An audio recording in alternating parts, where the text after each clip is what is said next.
क्या आपके 6 ईच हैं और एक सब्जेक्ट में 5.5 है, या आपको लगता है कि जैसे बाकी इंस्टीट्यूशन कहते हैं कि आपके 5.5 में बैंड से वीज़ा लग जाएगा, या जिन बच्चों का वीज़ा लगता है क्या उनका रियली में वीज़ा लगता है या फिर कोई किस्मत का ही खेल होता है, लक होता है, बाय चांस लग जाता है। बट अगर लगता है तो क्या वो जो वीज़ा 5.5 एक में और ओवरऑल 6 में कोई पाथवे है कनाडा का। ये सारे क्वेश्चंस एंड जो कन्फ्यूजन्स होती हैं स्टूडेंट्स के मन में आती है। हेलो गाइस, वेलकम टू मंजिल। आज मैं इस वीडियो में आपके साथ शेयर करने वाली हूँ ऐसी बातें जो एक न्यू कमर, एक न्यू स्टूडेंट, फॉर एग्जांपल +2 का एक नया बच्चा है और उसने बाहर जाने की सोचना है, प्लानिंग करनी है, प्लॉटिंग करनी है। ऑब्वियसली उनका फर्स्ट जो सर्च होता है वो उनका यूट्यूब होता है, और एनी हाउ उनको भी मालूम है कि उनके एकेडमिक स्कोर अच्छे नहीं है और उनके आइल स्कोर जो उन्होंने दिए हैं अगर वो इतने अच्छे नहीं है या देने वाले हैं, एक्सपेक्टेड होता है कि हम नहीं क्रैक कर पाएंगे। बहुत बच्चों के अंदर ये लैक ऑफ कॉन्फिडेंस होता है, तो वो यूट्यूब पे ये सर्च करते हैं कि क्या एक मॉड्यूल में 5.5 और ओवरऑल 6 में वीज़ा केस लगते हैं। ये सारी कन्फ्यूजन्स और ये जो क्वेरीज हैं आज इसके बारे में आपको यहाँ पे मैं क्लियर करने वाली हूँ इस वीडियो में। तो अगर आप भी न्यू कमर हैं या आपको भी इस रिलेटेड कन्फ्यूज़न है तो इस वीडियो को लास्ट तक जरूर देखना। तो इस वीडियो को स्टार्ट करने से पहले मैं आपको कहती हूँ कि आइल्स क्या होता है। सबसे पहले हम अगर आइल्स की बात करें तो आइल्स के कुछ सिग्निफिकेंस होते हैं, और वो ये होते हैं कि जब हम एक नॉन इंग्लिश स्पीकिंग कंट्री से एक स्पीकिंग इंग्लिश कंट्री में जाते हैं तो उनकी जो चाहे इंस्टीट्यूशन लगा लीजिए या एम्बेसी लगा लीजिए कि एक स्टूडेंट की स्किल्स एंड परफॉर्मेंस देखने के लिए उनका टेस्ट लेते हैं जिसे हम कहते हैं आइल्स। एंड इसके वाइस वर्सा जो बाकी टेस्ट हैं वो टॉफल भी है, PTE भी है एंड मैनी मोर। जो भी शुरू हुआ था अभी लॉकडाउन में ड्यूलिंगो शुरू हुआ था, और इसी तरह के बहुत सारे होते हैं। बट जो अगर मैं कनाडा की बात करूं तो कनाडा में जो सबसे फर्स्ट प्रायोरिटी आता है वो है हमारा आइल्स का एग्ज़ाम। और आइल्स के एग्ज़ाम में वो आपकी स्पीकिंग, लिसनिंग, रीडिंग और राइटिंग चेक करते हैं, और उसके बाद आपकी वीज़ा की प्रोसेसिंग को देखते हैं। ये सिर्फ बेसिक क्राइटेरिया जो सबको मालूम है। और यहाँ पे बात करती हूँ मैं ओवरऑल 6, 5.5, 6.5 एंड मैनी मोर जो ये कन्फ्यूज़न है। सो यहाँ पे ये कन्फ्यूज़न क्लियर करने से पहले मैं आपको बता दूँ कि आइल्स की 2 कैटेगरीज होती हैं, एक होती है STS और एक होती है नॉन STS। अगर आपके ओवरऑल 6 बैंड है और ईच मॉड्यूल में 6 है, स्पीकिंग, राइटिंग, रीडिंग और लिसनिंग सब में 6 है, तो आप आते हैं STS कैटेगरी में। और अगर आपके एकेडमिक स्कोर 60% हैं, उसके बाद अगर आप GIC पूरे साल की भरते हैं और पूरे साल की फीस भरते हैं तो आप आते हैं STS कैटेगरी में। और यहाँ पे मैं आपको मेंशन कर दूँ, STS कैटेगरी में जो भी वीज़ा लगाते हैं उनके वीज़ा सक्सेस रेट बहुत हाई होते हैं।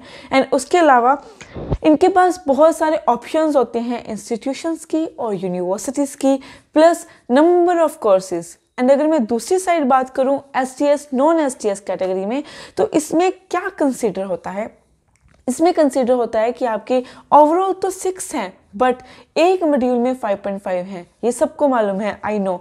बट कौन से मॉड्यूल में 5.5 जो हैं वो एलिजिबल हैं और कौन से मॉड्यूल में 5.5 की कोई गुंजाइश नहीं है। तो रीडिंग और राइटिंग में आपको किसी भी हालत में 6 चाहिए, उसमें आप 5.5 नहीं ले सकते हैं।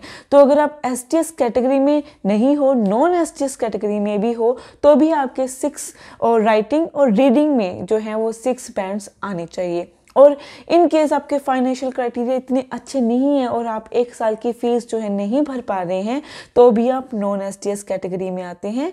एंड अगर आपकी जो भी जैसे GIC आपने भर दी और अगर आपके एकेडमिक स्कोर 60% नहीं है, तो भी आप नॉन STS कैटेगरी में हैं।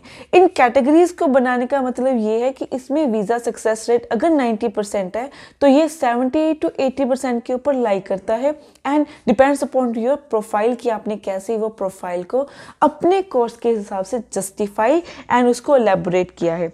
उसके बाद अगर मैं उन प्रोफाइल्स की बात करूं जिनके ओवरऑल 6 है बट एक मॉड्यूल में 5 है, या कई बच्चों के 6.5 होते हैं या 7 होते हैं, तो इन बच्चों को मैं कहना चाहूँगी कि अपनी प्रोफाइल ना लगाएं। अगर आपके एक मॉड्यूल में ये हैं और बाकी आपके 5.5 चल रहे हैं या फिर आप STS की कैटेगरी को मैच नहीं कर पा रहे हैं, तो यहाँ पे मैं आपको यही रेकमेंड करूँगी कि आप रिस्क मत लें, क्योंकि जैसे भी पैंडेमिक का टाइम चल रहा है और सभी बच्चे ऑलमोस्ट जो हैं डेफरेंट के कारण आगे वाले शिफ्ट्स में सेटल डाउन हो रहे हैं, तो आपकी थोड़ी जो प्रोफाइल है वो वीक हो जाएगी।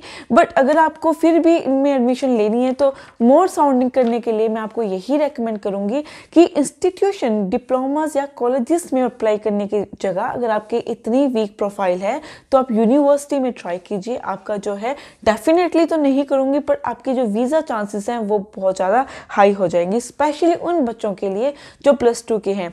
और अगर मैं बात करूं कि अगर आपने चाहे नॉन STS में करनी भी है तो अपनी इंस्टीट्यूशंस को ज़रूर चेक कर लें कि किसमें कितने रिक्वायरमेंट, क्योंकि ये बेसिक एजेंडा है जो मैंने आपको बताया है, बट फिर भी हर एक इंस्टीट्यूशंस की अलग अलग कैटेगरीज होती हैं, उनकी एलिजिबिलिटी अलग होती है। तो चाहे आप खुद से वेब सर्च करें या फिर आप अपने जो हमारे कंसल्टर्स होते हैं जिसके पास अपनी फाइल के लिए जाते हैं उनसे पूछें, ये आप पर है, बट जो इंस्टीट्यूशन के ऊपर हैं वो उस पर थोड़ा ध्यान दीजिए। अगर मैं अब बात करूं ग्रेजुएशन या पोस्ट ग्रेजुएशन के लिए, इनको मैं यही कहूँगी कि +2 वालों के लिए एक में 5.5 एलिजिबल हो जाता है, बट ग्रेजुएशन वालों के लिए overall and not less than जो 6 हैं वो ही एलिजिबल हैं, इससे कम में एलिजिबिलिटी नहीं है। वर्स्ट केस ये हो सकता है कि आपके ओवरऑल 6.5 है बट एक में 5.5 चला गया, तो वो केस जो है कई बार कंसिडर हो जाता है, बट वो ही डिपेंड्स अपॉन लक कि कई बार होता है कई बार नहीं होता। एंड आई होप अगर आपको लगता होगा कि जो एजेंट्स होते हैं जो ये कहते हैं कि आपकी एक में या 2 में 5.5 है या एक में 5 है आपकी फाइल लग जाएगी, तो वो किस हद के अपनी आपको अट्रैक्शन देने के लिए कुछ भी बोल देते हैं। तो अपनी समझदारी से अपनी प्रोफाइल को पहले समझे फिर किसी की बातों में आए। थैंक यू गाइज, आज के लिए बस इतना ही।